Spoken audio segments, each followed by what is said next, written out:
आज के टाइम जब एक लड़की स्कूल जाती है तो उसे हम बहुत नॉर्मल मानते हैं,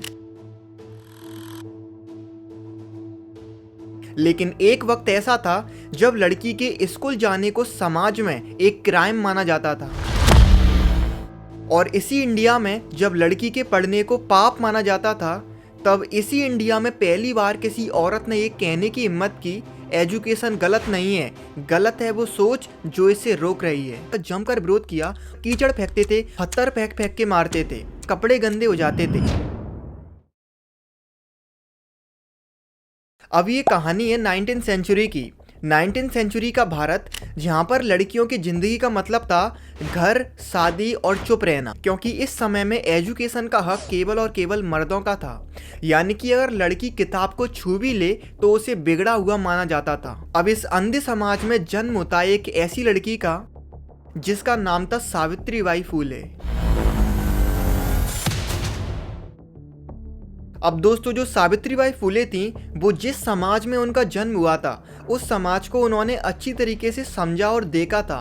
वो इस चीज़ को बहुत अच्छी तरीके से समझती थी कि किस तरह से लोग लड़कियों की पढ़ाई को लेके बिल्कुल विरोध में रहते थे। कोई भी इंसान लड़कियों को पढ़ाने के लिए आगे नहीं भेजता था। और दोस्तों, इस माहौल का असर सावित्रीबाई फुले पर भी पड़ा। लेकिन ये एक ऐसी महिला थी जिनमें इतनी हिम्मत थी, जिन्होंने इस पूरे समाज के सिस्टम को केवल देखा ही नहीं, बल्कि इस पूरे समाज के सिस्टम को चैलेंज कर दिया।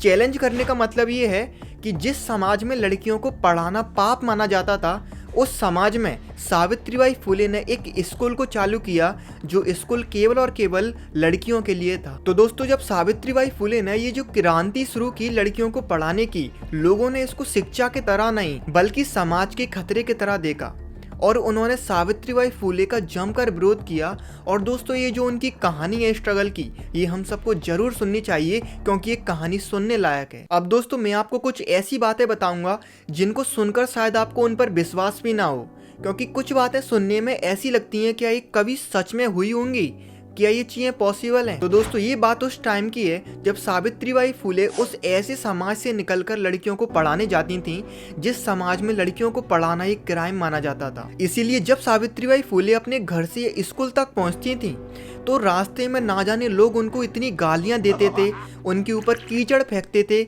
और उनको पत्थर फेंक फेंक के मारते थे। सोचिए दोस्तों, ये कहानी सुनने में कितनी ऐसी लगती है कि इस पर शायद ही किसी को विश्वास हो, लेकिन ये बिल्कुल रियलिटी है। यानी एक महिला के साथ इतना सब किया गया, वो भी समाज के द्वारा, वो भी केवल किसके लिए, कि वो लड़कियों को पढ़ाने के लिए आगे बढ़ रही थी, क्योंकि उसने पहली बार कुछ ऐसा रूल तोड़ा था जो कि शायद उस समाज को पसंद नहीं आया। अब दोस्तों, जब सावित्रीबाई फुले के साथ ये सारी घटनाएं होती थीं कि वो जब स्कूल पढ़ाने जाती थी तो उन पे कोई कीचड़ फेंक देता था, कोई गोबर फेंक देता था या कोई उनको गालियां देता था, तब ऐसी सिचुएशन में कई बार उनके कपड़े गंदे हो जाते थे और इसीलिए वो स्कूल में पढ़ा नहीं पाती थी। तब इस सिचुएशन में सावित्रीबाई फुले ने हार नहीं मानी और वो अपने साथ एक दूसरी साड़ी रखकर स्कूल ले जाने लगी। पता है क्यों? क्योंकि जब वो स्कूल पढ़ाने जाती थी तो उनकी जो कपड़े थे वो गंदे हो जाते थे और वो स्कूल में जाके दोबारा से अपने दूसरे कपड़ों को पहनकर स्कूल में लड़कियों को पढ़ाती थी। यानी कि दोस्तों, समाज ने उनका इतना विरोध किया, उसके बाद भी सावित्रीबाई फुले को वो रोक नहीं पाया। और दोस्तों, किस तरह से सावित्रीबाई फुले गर्ल्स एजुकेशन की एक नींव बनी, जिसकी बात हम वीडियो में आगे करेंगे। अगर दोस्तों इस चीज को हम दूसरे एंगल से देखें तो हमको साफ साफ ये दिखाई देता है कि जो सावित्रीबाई फुले थी वो केवल और केवल पढ़ाना नहीं चाहती थी, बल्कि वो अपनी एक सोच छोड़ रही थी। यानी कि अगर एजुकेशन इतनी जरूरी है तो वो केवल एक मौका बन के क्यों रहे, क्यों उसका अधिकार केवल कुछ लोगों को ही मिल रहा है, बल्कि ये हर किसी का हक क्यों नहीं बन जाता। और कहीं ना कहीं सावित्रीबाई फुले ने अपनी इस सोच को क्रिएट किया और आगे जाके किस तरह से उनकी सोच कॉन्स्टिट्यूशन बन गई, ये बात अभी आप कुछ देर में समझ जाओगे।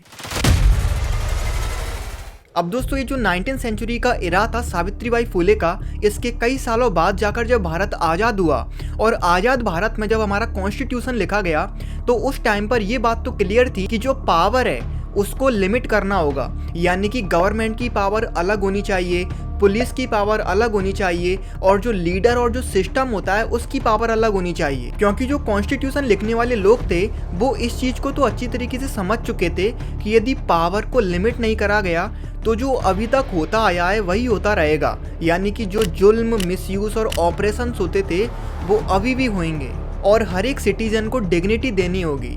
अब दोस्तों इन सब चीज़ों को देखते हुए ये डिसीजन लिया गया कि जो एजुकेशन है वो एक प्रिविलेज नहीं होना चाहिए, बल्कि वो हर एक इंसान के फ्यूचर का फाउंडेशन होना चाहिए। और दोस्तों इसी सोच के साथ एजुकेशन बना फंडामेंटल राइट।